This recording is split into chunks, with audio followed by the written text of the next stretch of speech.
19वीं सदी में जर्मनी के अधिकतर विद्वान उपनिषदों और वेदों पर टीकाएं लिख रहे थे और उन्हें अपने तरीके से परिभाषित कर रहे थे। इनमें से मैक्स म्यूलर का नाम आपने सुना होगा, जिन्होंने ब्रिटेन में रहते हुए ऋग्वेद को अंग्रेजी में ट्रांसलेट किया था।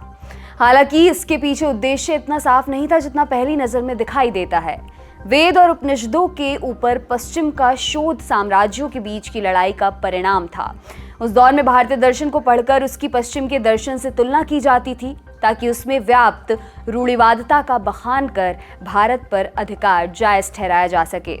लेकिन जैसे जैसे म्यूलर ने वेदों को पढ़ा, उनमें उनकी रुचि बढ़ती गई। एक जगह वो लिखते हैं, अगर मुझसे पूछा जाए वो कौन सा आसमान है जिसके नीचे मानव मस्तिष्क ने अपने सबसे अनमोल तोहफों का विकास किया है, तो मैं जवाब दूंगा निश्चित ही ये भारत है। अगर मैं खुद से पूछूं कि हम लोग जिनके विचार ग्रीक और रोमन ज्ञान पर ढले हैं, अपने जीवन को और बेहतर बनाने के लिए किस तरफ देख सकते हैं, तो इसका भी जवाब भारत ही होगा। आज जो किस्सा हम आपको सुनाने जा रहे हैं वो एक ऐसे ही विद्वान का है, एक दार्शनिक जिसके हाथ 18वीं शताब्दी के मध्य में एक वेद लगा। कहा गया एक खोया हुआ वेद है। दार्शनिक ने उसके जरिए भारतीय दर्शन के क्षेत्र में ब्रिटेन को पटकनी देने की सोची, और सिर्फ इतना ही नहीं, इसके जरिए उसे लगा था फ्रांस भारत में दोबारा अपनी खोई हुई जमीन वापस पालेगा। लेकिन कहानी इतनी सिंपल नहीं है। जो वेद हाथ लगा वो फर्जी था, और इसका पता भी दार्शनिक की मौत के कई साल बाद चला। क्या थी पूरी कहानी, चलिए आपको बताते हैं।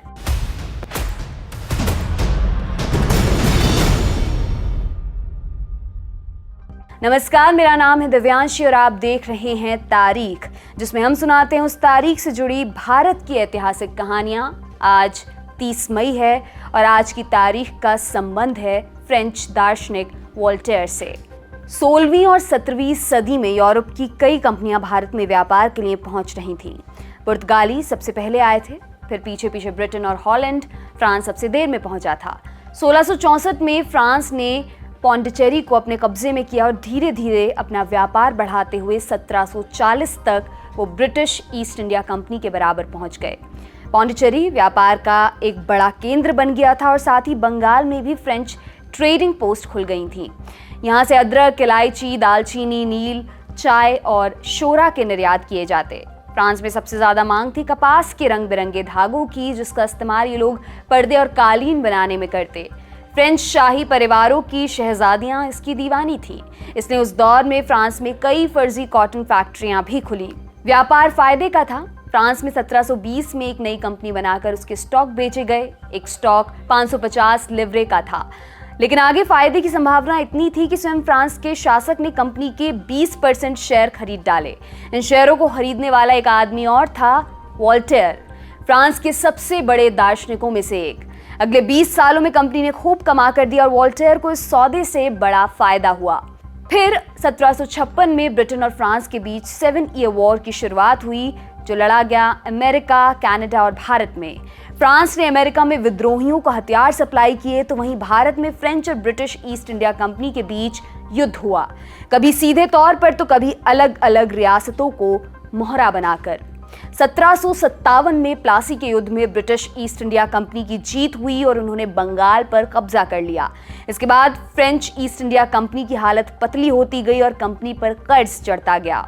बंगाल के चंद्रनगर पोस्ट में फ्रेंच गवर्नर जियान बैप्टिस्ट शेवलियर ने तब कंपनी के नाम एक खत लिखा, ब्रिटिश हमें गंगा की हवा में सांस तक नहीं लेने दे रहे हैं, आगे की राह और मुश्किल होने वाली है। भारत में फ्रेंच ईस्ट इंडिया कंपनी की हार वोल्टेयर के हिसाब से एक बड़ा नुकसान था। कनाडा हाथ से निकल जाने पर उन्होंने कहा था, चंद फीट बर्फ हाथ से निकल भी गई तो क्या, लेकिन भारत के हाथ से निकल जाने पर उन्होंने इसे एक बड़ी क्षति और फ्रांस के लिए बड़ा सदमा करार दिया था। इसी दौर में एक फ्रेंच सैनिक भारत से वापस फ्रांस लौटा। यहाँ उसने वोल्टेयर को एक किताब की प्रतिलिपि तोहफे में दी और बताया कि ये भारत का एक ऐतिहासिक ग्रंथ यजुर्वेद है, जो समय की धारा में कहीं खो गया था। ग्रंथ फ्रेंच भाषा में था और सैनिक के अनुसार उसका अनुवादन संस्कृत से फ्रेंच भाषा में किया गया था, ताकि फ्रांस के विद्वान उसे पढ़ सकें। यूरोप में तब भारतीय दर्शन और संस्कृति को समझने वाले लोगों में सिर्फ वो ईसाई मिशनरी थे जो भारत में ईसाई धर्म का प्रचार करने के लिए पहुंचे थे। 17वीं शताब्दी में इन लोगों ने भारत से प्रतिलिपियां ले जाकर पेरिस और ऑक्सफोर्ड की लाइब्रेरी में भर दी थीं। पाली और संस्कृत के डॉक्यूमेंट्स दशकों तक धूल खाते रहे क्योंकि इस भाषा को समझने वाला कोई था नहीं। ऐसे में जब वॉल्टेयर के हाथ यजुर्वेद की प्रतिलिपि लगी तो उन्होंने भारत को लेकर एक नया विचार दिया जो तब ब्रिटेन में प्रचलित भारत के विचार से पूरी तरह अलग था। शक्ति के तौर पर फ्रांस ब्रिटेन का मुकाबला नहीं कर सकता था। ऐसे में वॉल्टेयर भारतीय दर्शन के क्षेत्र में ब्रिटेन को पछाड़ने की कोशिश में थे। भारत में अभी भी फ्रेंच ईस्ट इंडिया कंपनी के पास कुछ पोस्ट थी और आगे जाकर वो हैदर अली और टीपू सुल्तान के सहारे ब्रिटिश ईस्ट कंपनी को चुनौती देने वाले थे। वॉल्टेयर को भी उम्मीद थी कि फ्रांस दोबारा भारत में अपनी ताकत हासिल करने में सक्षम होगा। यूरोप में तब भारतीय धार्मिक परंपरा का ज्ञान कम ही था। हालांकि ग्रीस और रोमन जमाने से ही दोनों महाद्वीपों के बीच दर्शन का आदान प्रदान हुआ करता था, लेकिन यूरोप इस मान्यता को बल देने में लगा हुआ था कि यहूदी ईसाई परंपरा ही सभ्यता का चरम है। भारत आने वाले पहले यूरोपियन यात्रियों ने भी इस मान्यता को बल देने में अपनी भूमिका निभाई थी। उन्होंने वहां जाकर भारत में प्रचलित मूर्ति पूजा और प्रचलित मान्यताओं को अंधविश्वासों के तौर पर बखान किया। 1770 के आसपास पेरिस में एक नाटक भी बड़ा प्रसिद्ध हुआ था, द विडो ऑफ मालाबार के नाम से। इसमें सती प्रथा को दिखाया गया था। यूरोपियन विद्वानों के लिए एक बड़ा सवाल था कि भारत, जो रोमन और ग्रीक्स के समय से ज्ञान और दर्शन की भूमि मानी जाती थी, वहां ऐसे अंधविश्वास कैसे उपजे। ब्रिटिश विद्वानों ने इसका जवाब इस तरह दिया कि भारतीय दर्शन शुरू में शुद्ध था, लेकिन बाद में इसमें अशुद्धता आती गई। इसके लिए उन्होंने इस्लामिक इन्वेजन को दोष दिया, बिना ये जाने कि भारत में अलग अलग धार्मिक संप्रदायों की मान्यताओं में फर्क था। इस थ्योरी से ब्रिटिश विद्वानों और ईस्ट इंडिया कंपनी के अफसरों ने दावा किया कि उनका उद्देश्य भारत को उसकी पुरानी समृद्धि तक पहुंचाना है। वॉल्टेयर ने इसका जवाब देते हुए कहा, यह एक बेतुकी धारणा है। उन्होंने सवाल उठाया कि रोमन और ग्रीक काल में जब इस तरह के विरोधाभास नहीं थे तो भारत में ब्रह्म ज्ञान और अंधविश्वास एक साथ कैसे हो सकते हैं। इसके अलावा वॉल्टेयर ने भारत के बारे में बाकी प्रचलित मान्यताओं पर भी चोट की। मसलन ब्रिटिशर्स ने थ्योरी दी कि भारत में कानून का शासन नहीं है। इसके अलावा ये भी कि भारतीय आलसी होते हैं और इसलिए वो इंडस्ट्री और ट्रेड के लिए बिल्कुल माकूल नहीं है।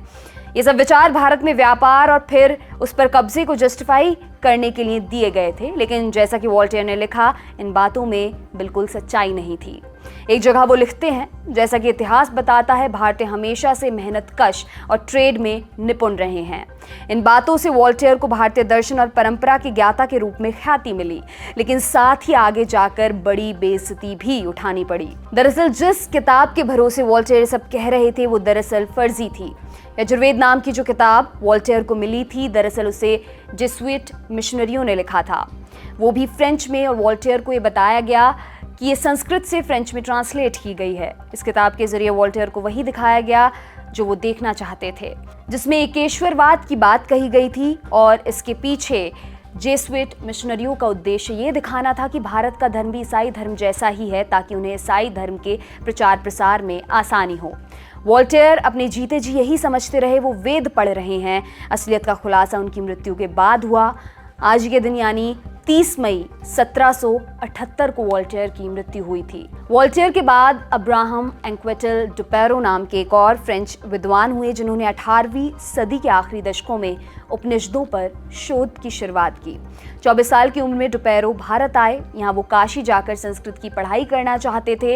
इससे पहले किसी यूरोपियन यात्री ने ये काम नहीं किया था, लेकिन डुपेरो जब भारत पहुंचे तो चंद्रनगर की फ्रेंच ट्रेड पोस्ट पर ब्रिटिशर्स ने हमला कर दिया।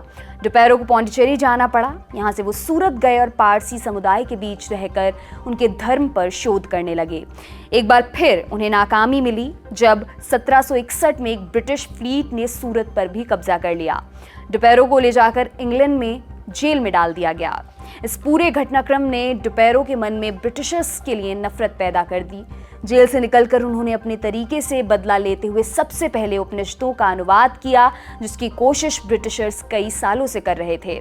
उपनिषद की प्रति डुपेरो को जियां बैप्टिस्ट जेंटल नाम के एक फ्रेंच एजेंट से मिली थी, जो सिराजुद्दौला के साथ मिलकर ब्रिटिशर्स से लड़ा था। उपनिषदों के अनुवाद में डुपेरो को 27 साल का वक्त लगा। डुपेरो को उम्मीद थी कि भारतीय दर्शन की समझ से फ्रांस को भारत में स्थापित होने में मदद मिलेगी। 1770 के बाद फ्रांस ने ब्रिटिशर्स के खिलाफ मैसूर का साथ दिया, इस उम्मीद में कि मैसूर की जीत से वो फायदे में रहेंगे। इस दौरान डुपेरो ने कई बार फ्रेंच अधिकारियों को पत्र लिखकर समझाया कि मराठा और निजाम कभी भी हैदर अली और टीपू का साथ नहीं देंगे। फ्रेंच अधिकारियों ने डुपेरो की एक न सुनी और चौथे आंग्ल मैसूर युद्ध के बाद फ्रांस का भारत से लगभग सफाया हो गया। 1805 में डुपेरो की भी मृत्यु हो गई। उनके प्रयासों का फल ये हुआ कि 19वीं सदी की शुरुआत में पेरिस यूरोप में संस्कृत की पढ़ाई का केंद्र बन गया। मैक्स म्यूलर ने भी संस्कृत की पढ़ाई पेरिस में ही की और आर्थर शोपेनहावर ने भी उपनिषद पढ़ने के लिए डुपेरो के अनुवादों का सहारा लिया। आज के एपिसोड में इतना ही। कल फिर मुलाकात होगी, तब तक के लिए जुड़े रहिए और देखते रहिए दी लल्लन टॉप। शुक्रिया।